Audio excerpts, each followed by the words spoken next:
They called me a failure. Those words echo in my head even now, long after everything has changed. But back then, on that cold Tuesday morning when I first strapped the red insulated bag to the back of my rusty bicycle, those words felt like they had been carved into my chest with a dull knife. I was 60 years old. 60. An age when most men are thinking about retirement, about golf courses, about finally relaxing and watching their grandchildren grow up. But me? I was zipping up a cheap polyester uniform and checking my phone for the next delivery request. My name is Frank, and this is the story of how my family laughed at me, how my own grandchildren refused to be seen in public with me, and how one rainy night changed absolutely everything. Let me take you back to the beginning. Not the beginning of my delivery job, but the beginning of the end of my old life. I had been a businessman for 35 years, owned a mid-sized logistics company, nothing too fancy, but enough to put food on the table, enough to send my 2 kids to college, enough to buy a modest house in a decent neighborhood. I wasn't rich, but I was comfortable. I was respected. When I walked into a room, people nodded at me. My opinion mattered. Then the recession hit. Then my business partner, a man I had trusted like a brother, decided to cash out in the worst possible way. Then the lawsuits came. Then the bank took the house. By the time I turned 59, I had lost everything except my pride. And let me tell you something about pride at that age: it doesn't pay the bills. It doesn't buy groceries. It doesn't stop your daughter from looking at you like you're a ghost of the man you used to be. My wife had left 2 years before the collapse. She said she couldn't handle the stress, but I think she just couldn't handle watching me shrink. She remarried quickly, some retired dentist with perfect teeth and a boat. I didn't blame her. Honestly, I didn't have the energy to blame anyone anymore. So there I was, 60 years old, living in a tiny studio apartment above a laundromat. The constant thrum of washing machines became my lullaby. The smell of cheap detergent became my cologne. And the loneliness? That became my only consistent companion.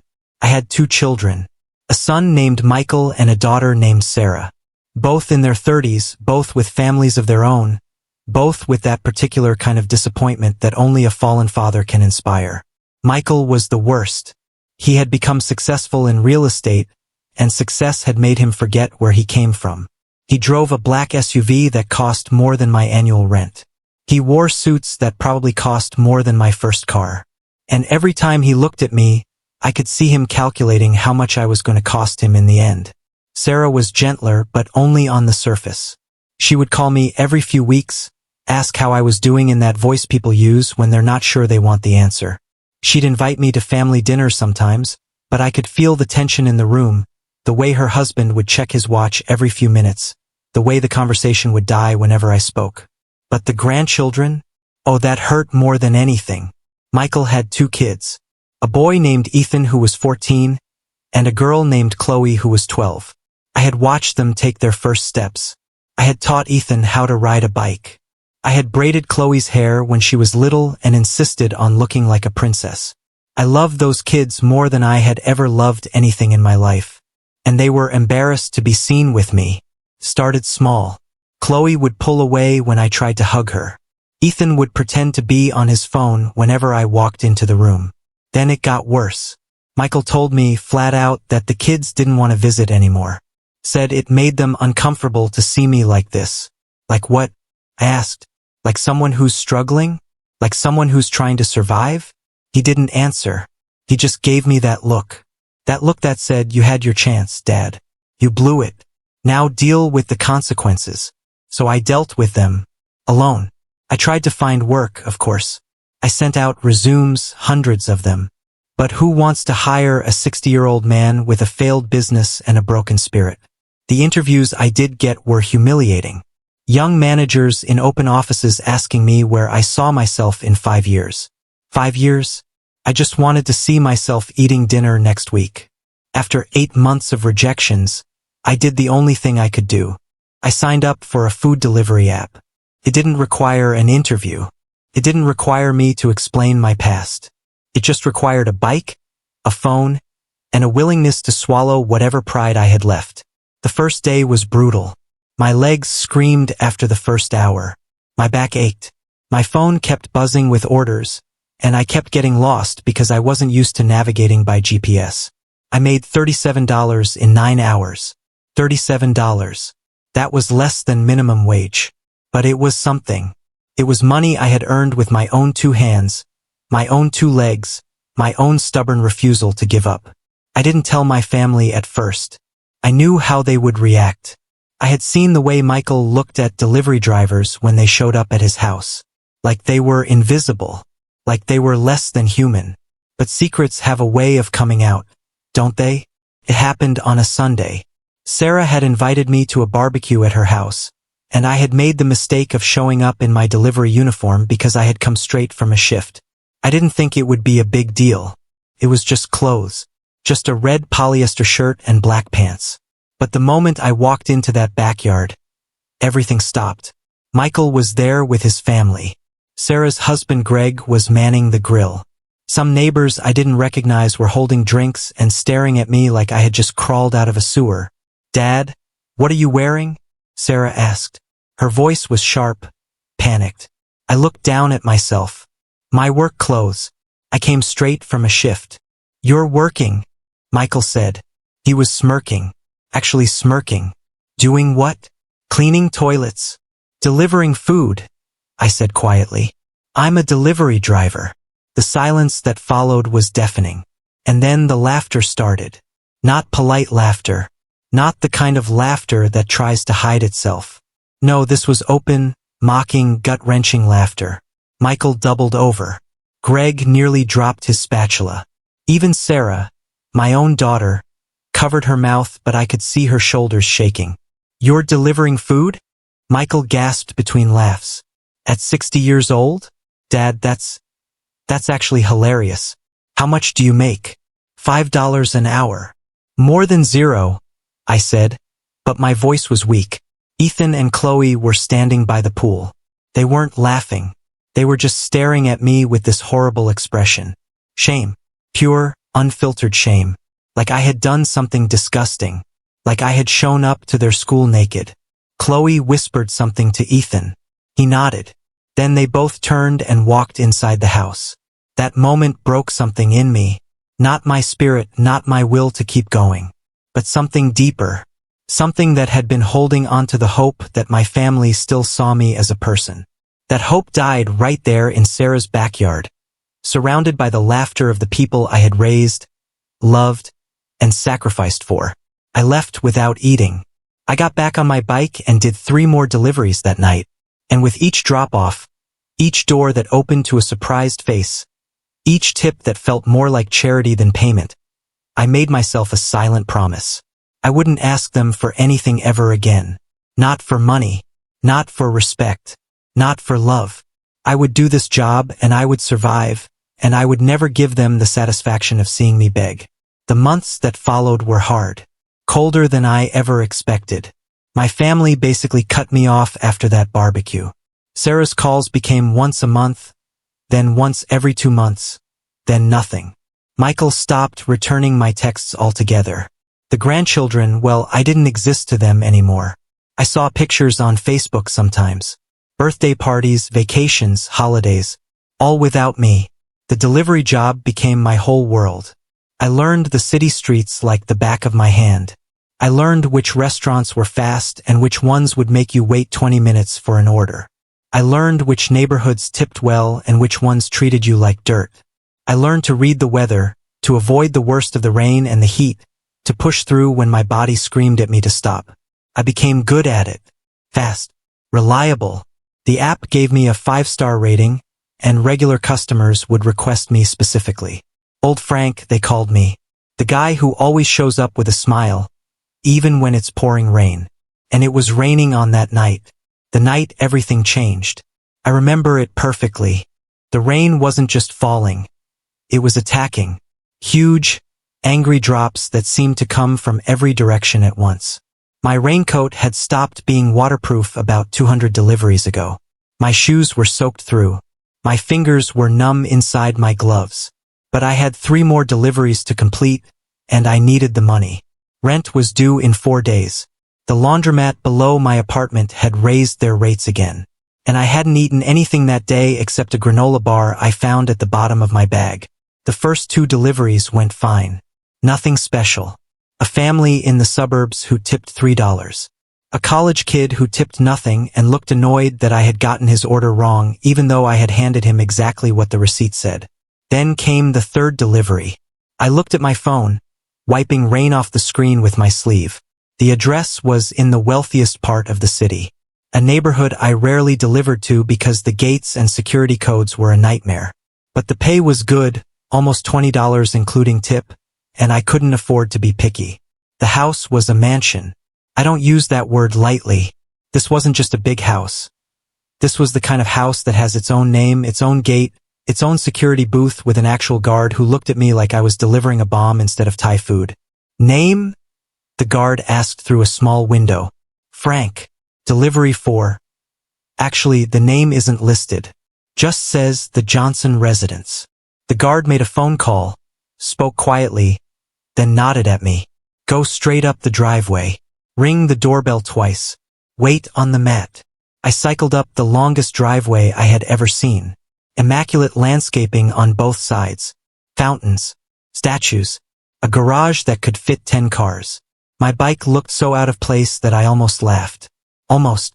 The rain was coming down even harder now. I pulled the food bag close to my chest, protecting it like a mother protecting a child. If this order got ruined, I wouldn't just lose the $20. I'd probably get banned from the app.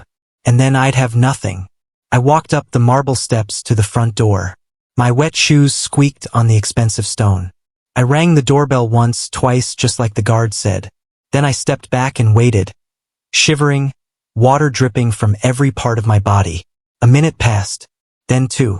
I was about to ring again when I heard footsteps. Heavy, deliberate footsteps.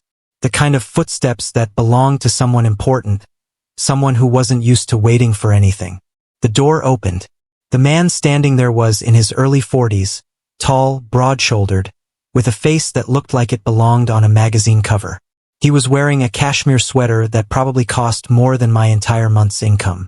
His hair was perfect even though it was raining outside. His eyes were sharp, intelligent, the kind of eyes that assessed everything and everyone. He looked at the food bag, then at my uniform, then at my face, and his expression changed. The confidence drained out of him like water from a broken dam. His mouth fell open. His eyes widened. His hands, which had been reaching for the food, dropped to his sides. His face turned pale, then whiter than I had ever seen a human being turn. "Oh my God," he whispered. I blinked. "Sir, your order is here. I have a pad thai and—" "No," he said, cutting me off. His voice was shaking. His whole body was shaking. "No, no, no. It can't be." I felt a spike of anxiety. Had I messed up the order? Delivered to the wrong house? I checked the address on my phone again. This was the place. "Sir, if there's a problem with the order, you can contact customer support and—" "You don't recognize me," he said. It wasn't a question. It was a statement of disbelief. "You really don't recognize me." I looked at his face more closely. There was something familiar about it, something in the shape of his jaw, the curve of his brow. But I couldn't place it. I met thousands of people through deliveries. They all blurred together after a while. "I'm sorry, sir. I deliver to a lot of houses. You'll have to—" 20 years ago, he said, his voice cracking. 20 years ago on the old highway. The bridge. The one that collapsed during the storm. Time stopped. The rain was still falling. The wind was still howling. But in my mind, everything went silent. Because I remembered. I remembered that night like it was burned into my soul. 20 years ago, before the business failed, before the divorce, before everything fell apart. I was driving home from a late meeting, and the storm was terrible. Worse than this one. The old bridge, the one they had been warning about for years, finally gave way. A section of it collapsed into the river below. I was on the other side. I saw it happen. I saw cars plunging into the dark water. I heard screams that I can still hear sometimes when I can't sleep. I didn't think. I just acted. I pulled over, ran to the edge of the broken bridge, and climbed down the twisted metal supports. I found a car hanging halfway over the edge. A young man inside, unconscious, his seatbelt jammed. I got him out. I pulled him up the embankment with strength I didn't know I had. I carried him to safety just as the rest of the bridge collapsed. The paramedics took him away before I could even get his name. The police took my statement. The news reporters wanted to interview me, but I refused. I wasn't a hero. I was just a guy who did what anyone would have done. I never saw that young man again. I never knew if he survived, if he recovered, if he even remembered what happened. Until now. Timothy, I said. The name came back to me from the police report. Timothy something. You were 22 years old. You had just graduated from college. He was crying now. This powerful, wealthy man in his cashmere sweater was crying like a child. Tears streaming down his face, mixing with the rain. Timothy, right, he said. And you never came to the hospital. You never answered the phone when they tried to contact you. I spent years looking for you. Years. The police said you didn't want to be found. I thought maybe you had died. I shook my head. I just went back to my life. I didn't need recognition. I didn't need... Need? He almost shouted. Need? You saved my life. My entire life. I have 3 children because of you. I have a company because of you. I have everything because you pulled me out of that car 30 seconds before it went into the river. He grabbed my shoulders. His hands were strong, trembling, desperate. What are you doing out here? He asked. In this rain? Delivering food? Why? The question hit me harder than I expected. Why? Because I had no other choice. Because my family had abandoned me. Because I was too proud to ask for help and too broke to afford anything else. I tried to explain. The words came out in fragments, broken pieces of a broken life. The failed business. The divorce. The family who laughed at me. The grandchildren who wouldn't look at me. The studio apartment above the laundromat. The granola bars for dinner. Timothy listened without interrupting. His expression changed from shock to disbelief to horror to something I couldn't quite name. When I finished, he didn't speak for a long time. He just stood there in the doorway, rain soaking his expensive clothes, staring at me like I was a ghost. Come inside, he finally said. Sir, I have other deliveries. Forget the other deliveries. Come inside right now. I hesitated. I wasn't used to being invited into mansions. I wasn't used to being looked at like I mattered.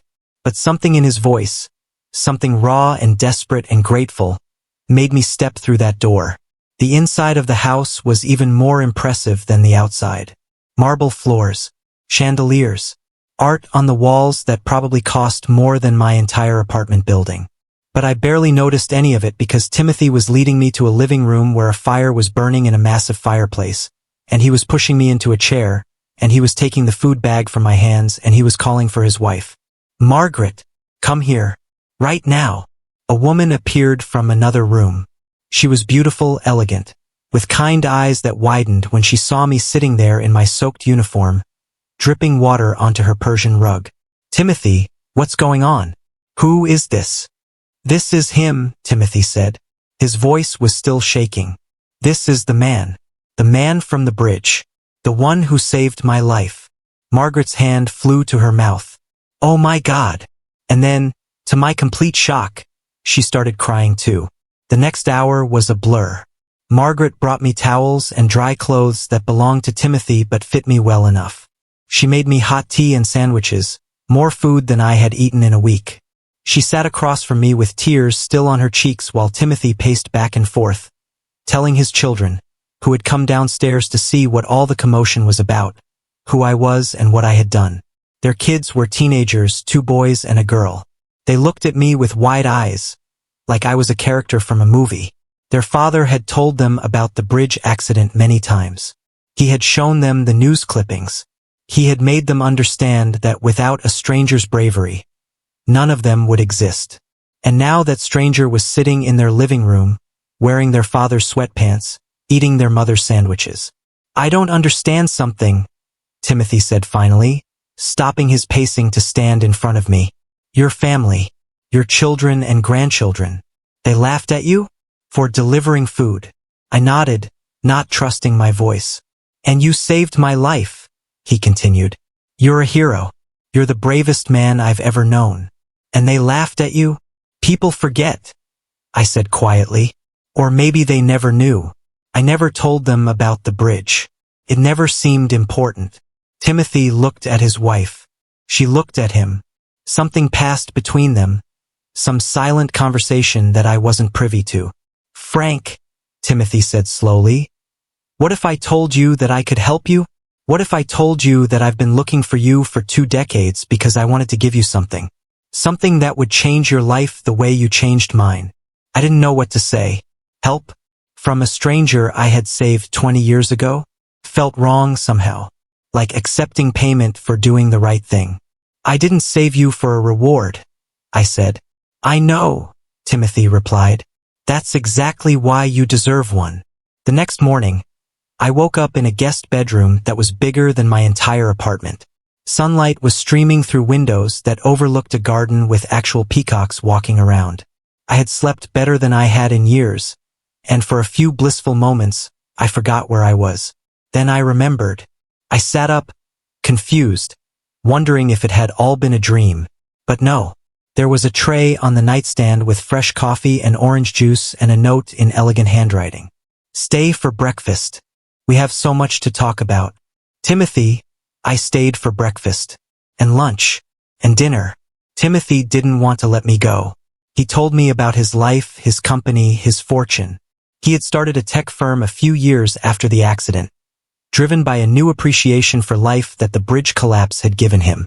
The company had exploded, gone public, made him richer than he had ever imagined. None of this exists without you, he kept saying. None of it. I tried to deflect, to minimize, to tell him that anyone would have done what I did. But he wouldn't hear it. No, he said firmly. Not anyone. You climbed down a collapsed bridge in the middle of a storm. You pulled me out of a car that was hanging over a river.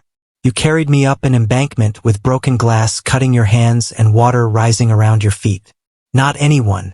You. I looked down at my hands. The scars from that night were still there, faded but visible.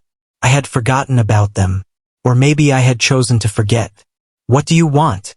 Timothy asked me. Not what do you need. Not what can I give you. What do you want? I thought about it. Really thought about it. I wanted my dignity back. I wanted to walk into a room without people looking at me with pity or disgust. I wanted to provide for myself without shame. I wanted my grandchildren to look at me with pride instead of embarrassment. But I didn't say any of that. Instead I said, I want to work, real work, with meaning. Timothy smiled. I can do that. And he did. He offered me a job at his company. Not a charity position, not a made-up title to make me feel important. A real job with real responsibilities. He had a logistics division, and I had 35 years of logistics experience. It was a perfect fit. Within a week, I had traded my red polyester uniform for a desk with my name on it. Within a month, I had moved out of the laundromat apartment into a small but comfortable condo that Timothy helped me find. Within 3 months, I was managing a team of 20 people and remembering what it felt like to be respected. But the best part? The part that still makes me emotional when I think about it? Timothy didn't stop there. He wanted to do more. He wanted to make sure that the people who had laughed at me, who had abandoned me, who had made me feel worthless, understood exactly who I was. My family, of course, found out eventually. Michael saw me on the news. There was a charity event that Timothy had organized in my honor, an event celebrating local heroes, and the news stations covered it. There I was, 60 years old, standing next to a tech billionaire, accepting an award for bravery that had happened 2 decades ago. Michael called me the next day. I could hear the confusion in his voice, the desperation, the sudden realization that he might have made a terrible mistake. Dad, I saw you on TV. What's going on? How do you know Timothy, right? He's the man I saved from a collapsed bridge 20 years ago, I said calmly. He's been looking for me ever since.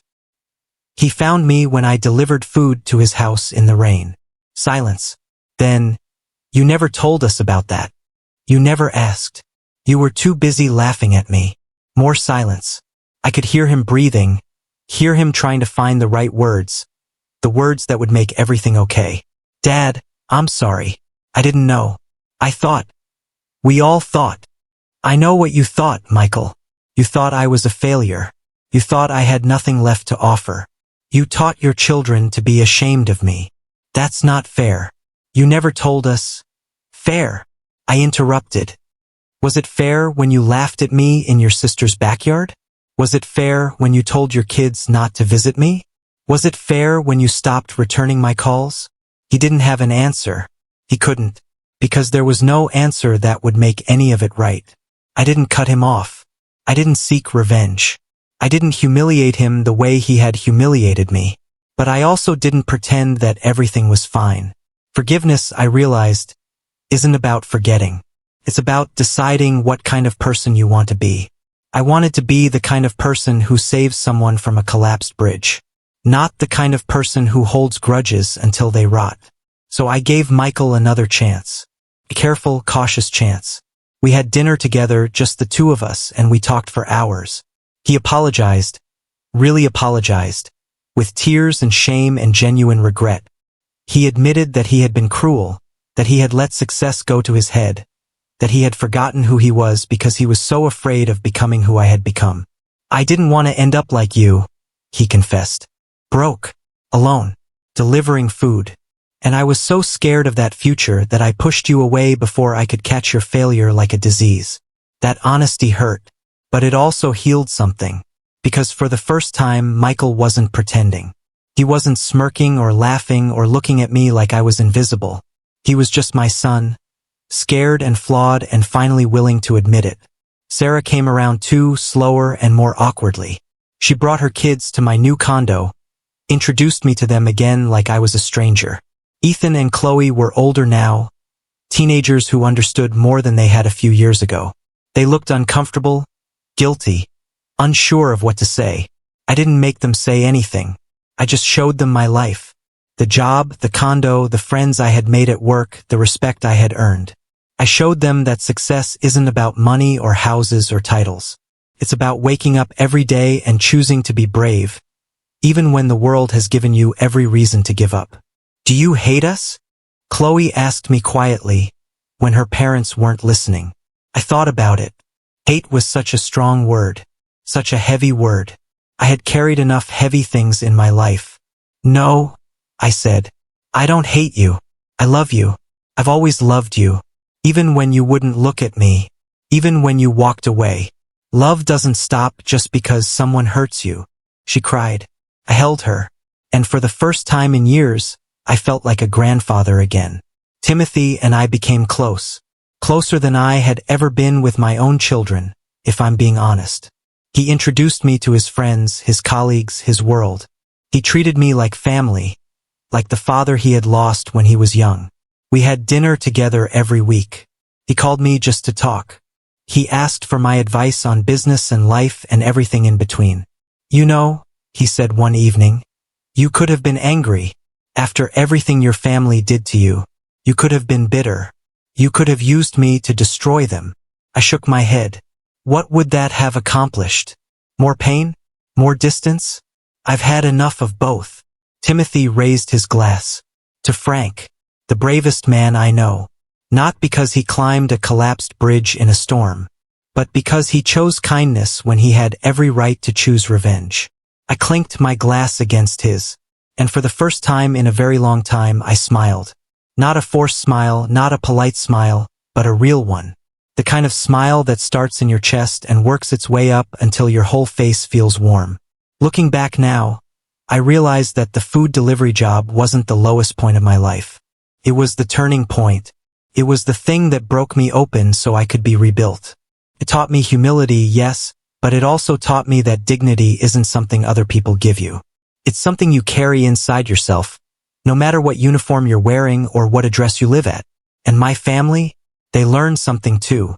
They learned that success is temporary, that failure doesn't define you, and that the people who love you deserve better than laughter and turned backs. Michael started volunteering at a homeless shelter after our conversation. Sarah started calling me every week again. The grandchildren, well, they came around slowly. But they came. As for me, I'm still working at Timothy's company. I'm 63 now, and I have no plans to retire. I wake up every morning grateful for another day. Another chance to prove that it's never too late to start over. The rain still falls sometimes. The storms still come. But I'm not afraid of them anymore. Because I know something now that I didn't know back then. Something that all the money in the world couldn't buy and all the success couldn't teach. The people who matter don't mind if you deliver food at 60. And the people who mind don't matter. And sometimes, just sometimes, the person you saved 20 years ago shows up at the perfect moment to save you right back.